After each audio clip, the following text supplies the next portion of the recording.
l'inconscient associe le calme au danger, même le sommeil devient un champ de bataille. Notre psyché, ou plutôt sa partie inconsciente, n'est pas là pour nous rendre heureux. Non, elle cherche à nous maintenir en vie, même si cela signifie que nous vivons dans un état de stress constant.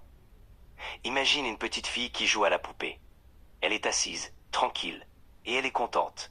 La poupée est gentille, le soleil est gentil, la branche sous laquelle elle s'est cachée est gentille. Tout va bien pour elle. Mais sa mère, elle, est en panique. La mère l'a perdue. Elle la cherche partout. Elle est déjà en mode alerte, prête à tout. Puis elle voit la petite sous un buisson. La mère court vers elle. Et qu'est-ce qu'elle fait? Elle hurle. Où t'étais? Je t'ai cherché partout. Ce genre de choses. Mais l'enfant, elle ne comprend même pas les mots.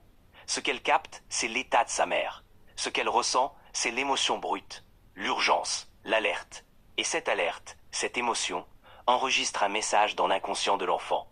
Danger. Parce que la mère crie comme si des extraterrestres attaquaient. Et l'enfant capte ça. Son corps entre en mode de stress total. Son cœur s'emballe, ses vaisseaux se contractent, son intestin se spasme aussi. L'inconscient de l'enfant enregistre une information vitale. Être détendu, danger. C'est ça qui déclenche le stress. Ça le signifie que plus tard, chaque fois qu'un adulte tente de se détendre, quand il approche cet état de relaxation, une alarme s'allume dans son cerveau. Une petite lumière rouge clignote. Danger. Et cette alarme empêche le corps de se détendre, parce que la psyché a enregistré que se détendre, c'est dangereux. On n'a plus le droit de simplement s'asseoir, de rester tranquille sur un canapé. Tu ne peux pas juste t'asseoir et être là, détendu.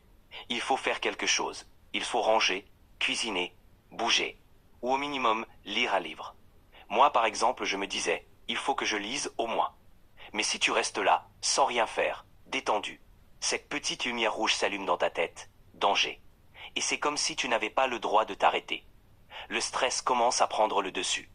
Et quand notre inconscient enregistre que la détente est dangereuse, même nos rêves peuvent devenir agités, envahis par des scénarios de survie et d'alerte.